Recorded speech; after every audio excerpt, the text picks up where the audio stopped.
Black nurse saves Marine. What happens 24 hours later stuns all.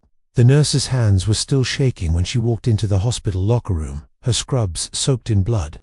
None of it hers. That Marine would have died, right there on the street, if she hadn't broken every hospital rule in the book. And now, her badge was gone. Her nameplate stripped off the locker door. Someone had reported her. Someone powerful. But why? Tears blurred her eyes as she reached for her locker, and found a white envelope taped to it. No name, no seal, just 2 words, scribbled in black ink. You're next. 24 hours earlier, Nina Brooks had always believed in rules, the kind that protected lives, saved people in emergencies, and kept chaos from flooding the ER. She followed them, respected them, until the moment one stood between her and saving a dying man. It was just past 6 a.m. when she stepped outside Eastern General Hospital after an exhausting 12-hour night shift. Her body ached, and her mind swam with images of the teenage patient she'd just lost, a car crash victim who reminded her far too much of her little brother Marcus. Marcus, who'd gone to war and never returned. The hospital parking lot was still, the morning sky dim with overcast clouds, when a sharp screech of tires shattered the quiet. Then, a horrible metal-on-metal crash. Nina turned sharply. A motorcycle had slammed into the side of a dark SUV at the hospital's rear gate, the very gate used for restricted emergency military access. The rider had been thrown several feet, landing hard on the pavement, helmet cracked, body twitching. Without thinking, Nina sprinted across the lot, dropping her bag and running like her heart was already breaking. By the time she reached the man, he wasn't moving. Someone shouted, "He's not breathing." Nina knelt beside him and ripped off his broken helmet. Blood streamed from a gash near his temple. His pulse, faint and slow, throbbed beneath her fingertips. She shouted, toward the security booth, "Call Trauma 1. We need a crash team now." But the guards hesitated. One of them, a gray-haired man in a security vest, raised a walkie-talkie halfway and paused. "He's military," he said. "We're not cleared to bring him through the civilian ER. It has to go through command. He'll be dead before they get here." Nina snapped. She didn't wait. She grabbed the man by the collar, hoisted his weight onto her shoulder, and dragged him, all 190 pounds of unconscious muscle, through the back emergency doors. Doctors yelled, nurses scattered, protocols shattered, but within minutes, she had a crash team resuscitating him on the trauma table. And then, silence, a single slow beep on the monitor. He was alive, barely, but breathing. Later that Danina was called into the administrator's office. The fluorescent lights buzzed overhead as Dr. Helena Warren, the hospital's icy chief of administration, read from a thin manila folder without looking up. "You violated federal protocol by moving an unidentified military patient through civilian trauma services without authorization," she said flatly. "I saved a man's life," Nina replied. "You accessed the military wing. That section is under direct federal oversight. I didn't even know we had a military wing.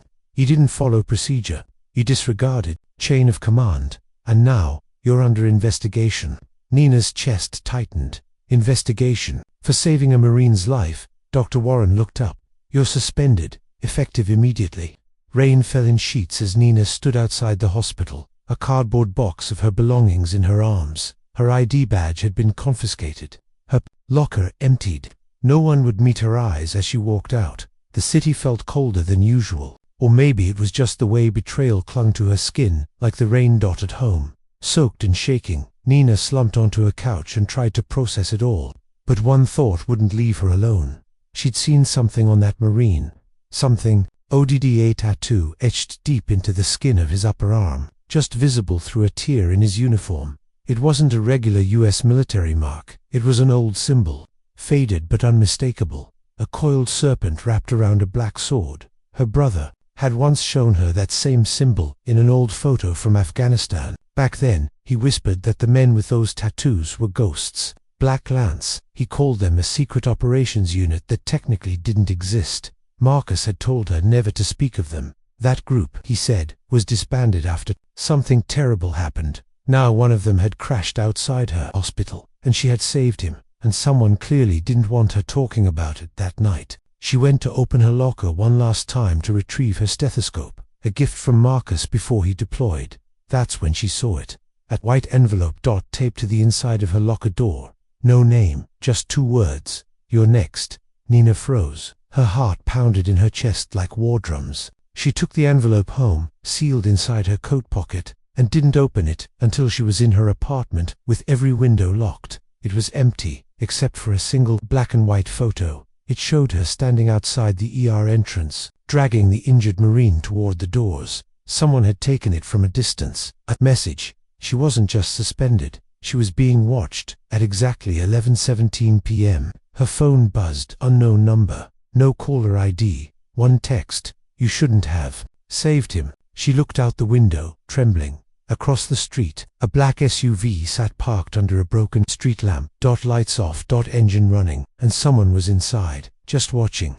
Nina didn't sleep that night. She sat on the couch, knees pulled to her chest, the photo from the envelope resting on the table like a loaded weapon. Her phone lay face up, the last message still glowing on the screen. "You shouldn't have saved him." She tried to tell herself it was a scare tactic, a bluff, someone angry that she'd bent the rules. But deep down, her gut said otherwise. Whoever sent that message wasn't just angry. They were afraid. Afraid of what she'd seen. Afraid of what the Marine might say. If he ever woke up by sunrise, Nina had made up her mind. She wasn't going to run or hide. She needed answers, starting with the man whose life she saved. The hospital had cut her access, but Nina still had friends on the inside. Her best friend, Carla, worked night shifts in records and owed Nina more than a few favors. At 7:43 a.m., Nina dialed her. "Carla, it's me." There was a pause. "Girl, do you know you're radioactive right now? People are saying you dragged in some military guy without clearance, like black site level. I don't care about the gossip. I need to know if he's still alive. The Marine I brought in." Another pause, then a whisper. "He's in Ward 9B. I see you." But Nina, that wing's locked. Military took over the whole floor. Nobody's allowed in or out without clearance. Even the chief nurses are being kept out.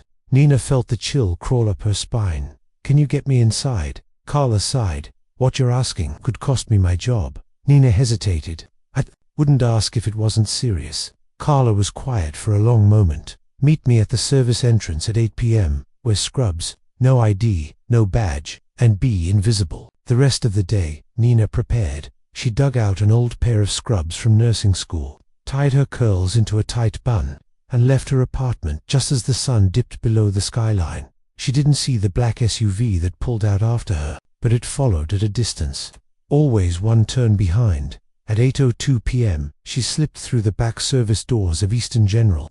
Carla was waiting near the laundry chute, pale and fidgeting. "You didn't hear this from me," Carla said, thrusting a clipboard into Nina's hands. "The patient's name is James Cutter, age 35. Military ID confirmed, but his files locked behind a DoD firewall." "James Cutter," Nina repeated. The name meant nothing, but something about it sounded hollow, like it had been chosen. "He's in room 917, end of the corridor. You have 5 minutes, tops. And Nina, if you get caught, I can't help you." Nina slipped into the ICU wing like a ghost. Everything felt wrong. The lights were dimmed. The nurses' station was empty. And outside every door stood men in suits. No name tags, no smiles. Not soldiers, not police, just watchers. But room 917 was unguarded. Too unguarded. That more than anything made her nervous. She pushed the door open slowly. There he was. James Cutter, or whatever his real name was, lay unconscious on the bed. Tubes running into his arms, oxygen mask over his face. Machines beeped steadily, marking life, but barely. Nina stepped closer and felt the air change. Looked less like a man and more like a warning.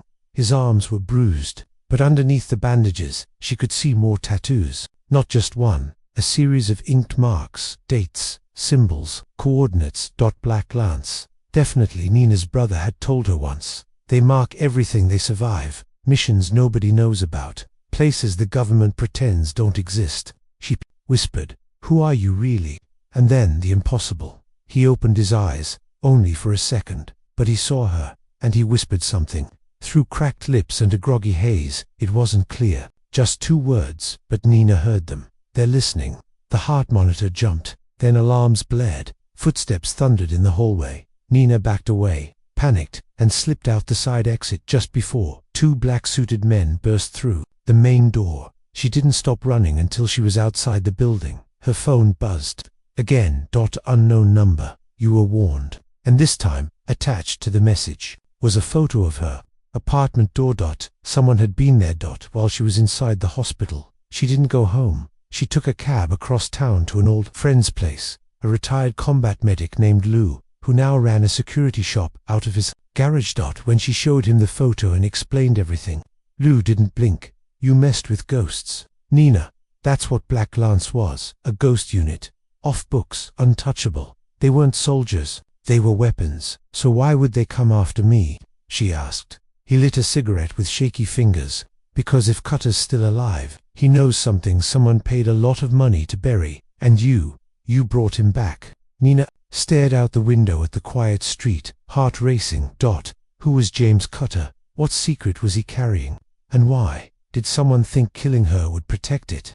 Lou's garage smelled like metal and old secrets. Stacks of security monitors lined the far wall, flickering with black and white feeds from alleyways, parking lots, and gas stations all over Easton. It was his own surveillance network, unofficial and off the grid. The kind of place Nina never thought she'd be hiding in.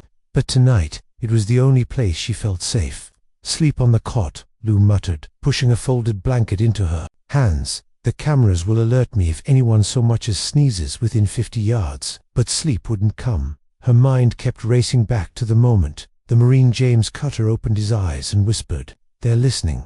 Why would a man, barely clinging to life, waste breath on that? What was he warning her about? And more importantly, who was listening? By morning, Nina made a decision. She wasn't going to wait for answers to find her. She was going to dig until she hit something real. She asked Lou for a laptop, and within minutes, was searching everything she could find on James Cutter. The name was common enough. There were dozens of military personnel with that ID online, but none matched the age, tattoos, or history of the man in that hospital bed. Then she tried something else. She typed Black Lance Unit and hit a wall. Every article she clicked led to a 404 error. Every forum thread was locked. One Reddit post had a single line before it was removed. If you find one alive, don't ask questions, just run. Around noon, Lou handed her a burner phone. Don't use your real number again, he warned. They're probably tracing it. And ditch your apartment. Cameras picked up 2 men trying your door at 3 a.m. Nina felt a chill run through her. They weren't done with her. Not even close. She needed more information. And there was only one place that might have it. Her brother Marcus's old military trunk. After his funeral, Nina had stored it in her aunt's basement in the city's south end. It had been years since she touched it. She wasn't even sure why she'd kept it. Maybe deep down, she always knew Marcus's story wasn't finished. By 2:30 p.m., she was at her aunt's doorstep, breath tight with nerves. Her aunt, Missy, opened the door in a faded housecoat and wrapped her in a hug. "Baby, is everything okay? You look pale. I just need to grab something from the basement." Missy nodded, sensing it was better not to ask. Nina descended the stairs into the damp-smelling room and found the trunk covered in a thin sheet of dust. The lock was rusted, but it still clicked open with the same key she'd kept on her keychain. For years, the one she never dared throw away. Inside, folded uniforms, a bronze star, letters from war zones she never had the heart to finish reading, and at the bottom, a small leather notebook wrapped in black cord, Marcus's journal. She opened it with trembling fingers. Most of it was standard soldier stuff. Notes about deployment, memories of friends, mentions of base locations. But halfway through, the handwriting changed, became faster, harsher. They call it Black Lance. No uniforms, no names, just missions. We were told our targets were threats to national security. But now, I'm not so sure. There's something there transporting, biological, alive. We're the guards, not the hunters. Someone else is controlling it. Nina's fingers trembled as she turned the page. If anything happens, to me, it won't be war that killed me. It'll be what we brought back. She nearly dropped the notebook. What the hell had Marcus gotten involved in? What had he died protecting? And was James Cutter part of the same thing? Her thoughts were cut off by a sound upstairs, a sharp, hard knock at the front door. Then her aunt's voice, confused, hesitant. "Who are you?" Nina peeked through the basement window. A black SUV was parked outside. No plates, no markings. The same one she'd seen outside her apartment. Without thinking, She grabbed the journal, stuffed it into a backpack, and crept toward the back exit. But as she reached the door, a gloved hand smashed through the glass, grabbing her jacket. "Come with us quietly," a voice hissed. She didn't even look. She slammed the door on his wrist, kicked backward, and bolted through the alley barefoot, her shoes left behind. She didn't stop running until she reached a nearby gas station. She ducked behind the dumpsters, heart racing, sweat stinging her eyes. Inside her bag, the journal pulsed like a live grenade. She had no idea what she was holding, but she knew someone would kill for it. Her burner phone buzzed. Blocked number. She hesitated, then answered. A male voice whispered on the other end. One word. Help. Then, silence. But Nina recognized the voice. It was James Cutter, the man in the hospital bed. He was awake, he was reaching out, and he was in danger. Nina climbed onto a bus heading downtown, hands shaking, mind spinning. This wasn't about saving one life anymore. This was about uncovering the truth that had gotten her brother killed, that had put her in the IRS, and whatever Cutter knew, he wanted her to hear it before it was too late. The bus squealed to a stop just 2 blocks from Eastern General Hospital. Nina stepped off into a gust of wind, clutching her backpack like a lifeline. Inside it, her brother's journal thumped against her back with every step, like a heartbeat from beyond the grave. James Cutter is awake. He called for help. They'll kill him before he talks. That thought rang louder than her own footsteps. She tugged the hood of her sweatshirt lower and slipped into the hospital's parking structure from the side entrance. No security, no badges, just her and the storm brewing in her chest. By the time she reached the service hallway behind the ICU wing, it was nearly 10 p.m. The halls were quieter now. Security had shifted rotations. Nina knew Carla wouldn't risk helping her again, and she wouldn't ask. This time, she was alone. She waited in the shadows for a nurse to exit, timed the door's slow closure, and slid inside just as the magnetic lock hissed shut. "I see you. Ward 9B, room 917." Same hallway, same sterile lights, but something was different tonight. The guards were gone, no suits, no earpieces. The silence was louder than shouting. Room 917's door stood half open. Inside, James Cutter lay awake, eyes open, no tubes in his mouth, no restraints, just a haunted expression and a slow drip of saline through the IV. He turned his head when she entered. Weak smile. "You came." His voice was low, cracked like old wood. "They moved you," Nina whispered. "The suits are gone." "What happened?" "They don't need to watch me anymore," he said. "They think I'm dying." She stepped closer. "Are you?" He paused. "Not yet, but they'll make sure of it soon." Nina sat on the chair beside his bed. Her voice trembled. "Who are you?" "James." He stared at the ceiling. "I was a soldier. Special ops. Then I was transferred to something else. Black Lance. We weren't fighting wars. We were cleaning up messes." "What kind of messes?" James looked at her, eyes dark with something deeper than pain. "We recovered things, people, tech, data, anything the government couldn't risk going public. Most of it classified. But one mission. It wasn't like the others." He coughed hard. Nina handed him a cup of water. He waved it off. "I was part of a recovery team in Syria. There was an underground compound, buried beneath a civilian hospital. We were told it belonged to a rogue science cell, weapons research. But what we found wasn't human." Nina leaned forward. "Was it a weapon?" James shook his head. "It was a girl, maybe 16. In a glass pod, hooked 2 wires, vitals steady. But her eyes, they weren't normal. She looked at me, just once. I had nightmares for a year." Nina's mouth went dry. "What did they do with her?" "They put her on a plane, sent her to a site off the books. I never saw her again. But 2 weeks later, half my unit disappeared. The others took early retirement, or so the paperwork said." "And you?" Nina asked. "I kept quiet, until last week." He looked away, jaw tight. "I tried to find records, names, anything. I think someone caught wind of it. That's when the accident happened." "Car crash," Nina said. James nodded. "But it wasn't an accident." Nina's mind was reeling. Marcus's journal mentioned a biological subject, a girl. Could he have seen the same thing? Were they part of the same operation years apart? Suddenly, James leaned in, voice a whisper. "There's a list, coordinates, codenames, everything they buried. I copied it. It's in a locker, Union Station. Locker 22, keys in the lining of my boot." Nina's heart jumped. That's what they're after. He nodded slowly.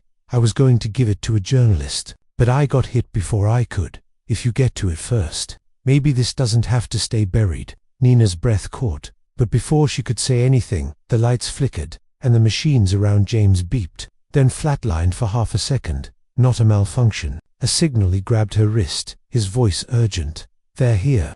Suddenly, alarms blared, not just in James's room. Across the entire ICU, doors slammed.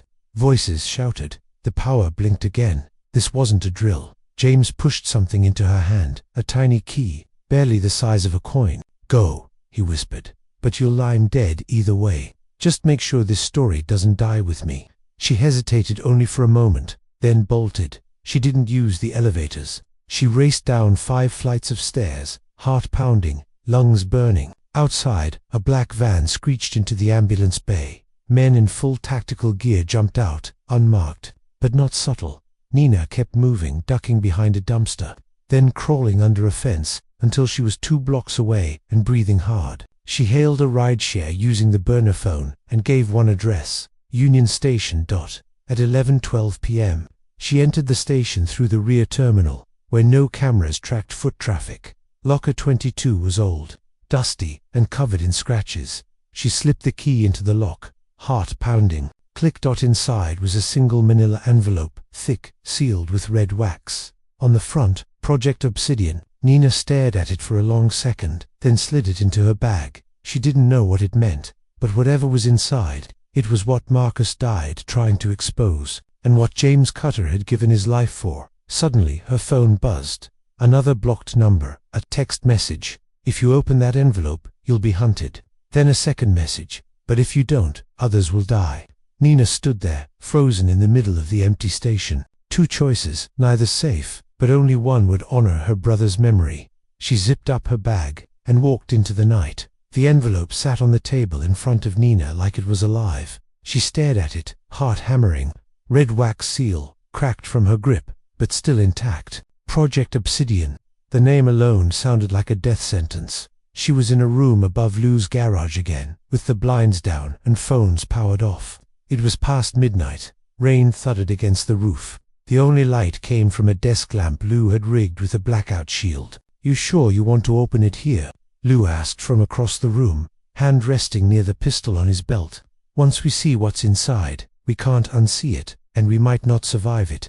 I already crossed the line when I saved that Marine, Nina whispered. This isn't about surviving anymore. This is about the truth. She broke the seal. Inside were over a dozen pages. Typed reports, satellite images, chemical blueprints, diagrams of human anatomy, but altered. Nervous systems rewired. DNA strands highlighted. Test subjects labeled by numbers, not names. The first page read, Operation Obsidian Clearance, Level 7 Subject, Alpha 73, Acquisition Complete Status, Biologically Enhanced Entity, BEE Origin, Syria, Unclassified Civilian Zone. Nina's mouth went dry. This wasn't just a weapon, it was a person they had turned into a weapon. The deeper she read, the colder she felt. Project Obsidian was a government-backed bioengineering program, hidden beneath classified recovery missions. Marcus had unknowingly transported one of the earliest subjects. The girl in the pod, Subject Alpha 73,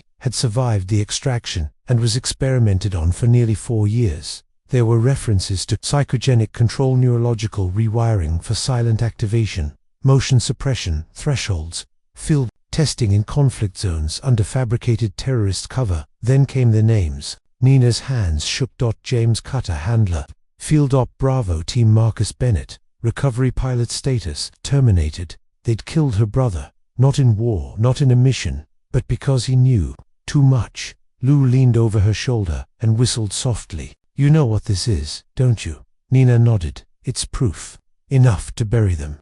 If you can stay alive long enough to get it to someone who'll listen, Lou said grimly. This kind of evidence doesn't go through normal channels. I'm not going to the police, Nina said. I'm going to her. She pulled out a worn business card from her backpack. Reina Mendez, investigative journalist. Nina had met her once, years ago, when Reina was covering a story about medical negligence and Nina had been a whistleblower. They'd stayed in loose contact. If anyone can break this story wide open, It's her, Nina said. An hour later, Nina was in Raina's downtown apartment, an 11th floor walk-up packed with books, cameras, and fireproof safes. Raina, in her 40s and always 2 steps ahead of a scandal, poured 2 coffees and stared at Nina like she was bringing her the Rosetta Stone. When she read the first few pages of the Obsidian files, her face went pale. I've heard whispers, Raina murmured, about genetically altered soldiers, ghost units, but I've never seen documentation like this. Where did you get it? Nina didn't answer, just said, I want this exposed. But I don't want my name on it. Not until it's too late for them to shut me up. Raina nodded. Then I need 24 hours to scan, verify, make backups, and get legal protection lined up. Can we meet again tomorrow night? Nina asked. Raina stood and handed her a flash drive. Here's a mirrored copy. If I don't contact you by 8 p.m. tomorrow, take this to every major media outlet in the country. Nina left with her heart pounding. She didn't go back to Lou's garage. She went to her brother's grave. It was raining again. She stood there in silence, the flash drive clutched in her hand. I get it now, Marcus, she whispered. You weren't just brave. You were trying to stop something bigger. And now it's my turn. She knelt and rested her palm against the cold marble. Your death won't be for nothing. She didn't notice the figure watching her from across the cemetery. Black coat, umbrella, UNMOVING. As she walked back to the road, the flash drive zipped deep into her coat pocket. A black SUV crept up the hill. No headlights. No plates. Her burner phone buzzed. Another blocked number. A voice distorted, hollow whispered. You gave her the files. You broke protocol. Then silence. The call ended before she could respond. When Nina got back to Lou's place, the lights were out. She climbed the stairs cautiously, but found the door wide open. Lou, no answer. Inside, chaos. Furniture overturned, drawers ripped out, the security monitors smashed. Blood on the floor. Lou was gone. There was a note taped to the fridge. One line typed, the next one to disappear will be you. Nina didn't cry. She didn't panic. She grabbed her bag and the flash drive. There was only one move left. She would meet Raina, get this into the right hands. But she wouldn't wait until tomorrow. She messaged Raina immediately. Meeting now, Midtown Cafe. 30 minutes. Raina replied instantly. No, too risky, but okay, I'll be there. Nina packed everything and took a cab downtown. She was done hiding, but she didn't know that Raina would never arrive. As Nina waited under the neon lights of the cafe, the flash drive safe in her jacket, sirens screamed down the street. 3 blocks over, a crowd gathered. A woman's body had been pulled from a burning car. Authorities said it was an accident, but Nina already knew the truth. The coffee in Nina's cup had gone cold. She sat frozen in the booth at Midtown Caf, watching blue and red lights flicker 3 blocks away. She didn't need confirmation. She knew the woman in that burning car was Raina Mendez. The last person willing to speak the truth was gone, and now she was next. But Nina wasn't running. She reached into her jacket and pressed the flash drive against her chest, as if it could anchor her in place. Then she slid out of the booth, left a few bills on the table, and walked into the night. 1 hour later, she stood outside a quiet community news station on the south edge of town, WRKX Channel 12. It wasn't CNN or the New York Times, but it was something, a start. And the weekend night crew was small and too bored to ask questions. Nina walked up to the front desk, clutching her flash drive like a lifeline. I need to speak to your senior producer, now. The man behind the desk raised an eyebrow. We don't take walk-ins at this hour. She slid a page from the Obsidian file across the desk, the one with the altered human anatomy, labeled Subject Alpha 7. The producer was in the lobby 5 minutes later. 10 minutes after that, Nina was inside the recording studio, staring into a camera lens. Lights on, mic hot. State your name. Nina Bennett, she said clearly. Former trauma nurse at Eastern General, and I have proof of a covert government program using genetically modified humans as weapons and killing the people who try to expose it. The producer leaned forward. You're sure you want this on record? Nina didn't hesitate. I'm not hiding anymore. And so she began. She spoke for 7 minutes straight, about Marcus, about James Cutter, about the girl in the glass pod, the recovery missions, the blood-stained pages of truth buried behind national security. Then she handed the flash drive over. I don't care what happens to me, Nina said, but the world deserves to know the truth. The producer was pale but nodding. We'll need to vet it, run it through legal, maybe. Partner with a bigger outlet. Before he could finish his sentence, the power cut. Lights out, cameras down, silence. And then, footsteps, heavy boots, multiple pairs, not police, not EMTs. Men in black tactical gear, coming down both ends of the hallway. Nina didn't wait. She bolted out the fire exit behind the control room, sprinting into the alley, the flash drive still in her pocket. She'd kept a backup. She always kept a backup. A bullet sparked off the wall beside her. Another cracked through a trash bin. She ducked, turned a corner and ran into traffic. Horns blew, tires screeched. A delivery truck clipped her elbow, but she kept running, kept breathing. Her lungs felt like fire, but she never looked back. Not once. She made it to a nearby subway station and ducked into the women's restroom, slamming the stall door shut. Her phone buzzed. A new message, unmarked. You were warned. This is your final chance. Surrender the data, or die like the others. Nina stared at the screen. Then she did something reckless. She went live. She opened her old nursing TikTok account. Just 200 followers, but it didn't matter. All she needed was one video to go viral. The camera turned on. Her face appeared, bruised and drenched in sweat. My name is Nina Bennett. I'm being hunted by Black Ops agents connected to Project Obsidian, a program that uses enhanced humans as weapons. They've killed my brother, a Marine, and a journalist. If you're seeing this, share it, mirror it, flood it. She pulled out the flash drive and held it to the camera. This is what they want. I'm uploading everything. Now. She hit send. And prayed. Within 20 minutes, the video had 10,000 views. Then, 50,000. Then 1 million. Mirrors popped up on Reddit, Twitter, Discord, Telegram. Hacktivist groups caught wind. Someone posted it on WikiLeaks. By morning, Project Obsidian was trending in over 30 countries. Nina was still hiding in a safe house when she got the news. Congress had ordered an emergency hearing. The Pentagon was in full damage control. Dozens of operatives were arrested. The site where Alpha 73 was last seen had been raided by international forces. It turned out the subject was gone, disappeared years ago. But records confirmed everything. The girl existed. The experiments were real. The deaths were covered up, and Nina's video, it was playing on screens across the globe. 3 weeks later, a memorial plaque was unveiled at Eastern General. Marcus Bennett, flight medic and whistleblower. James Cutter, Marine and patriot. Nina stood before it in silence, her hand resting on the cold stone. Your secrets didn't die, she whispered. A journalist from The Guardian approached her gently. You've become a symbol, the woman said. People are calling you the nurse who woke the world. I didn't wake the world, Nina replied. I just stopped closing my eyes. That night, she received a package. No return address. Inside, a single photo. A young girl, maybe 17. Now, black hair, bright eyes. The words on the back, Alpha 73 is safe. Thank you for finishing what Marcus started. Nina sat down, tears slipping down her face. For the first time in a long time, she felt peace. She didn't just save a Marine. She saved a girl, and in doing so, she saved herself. The end.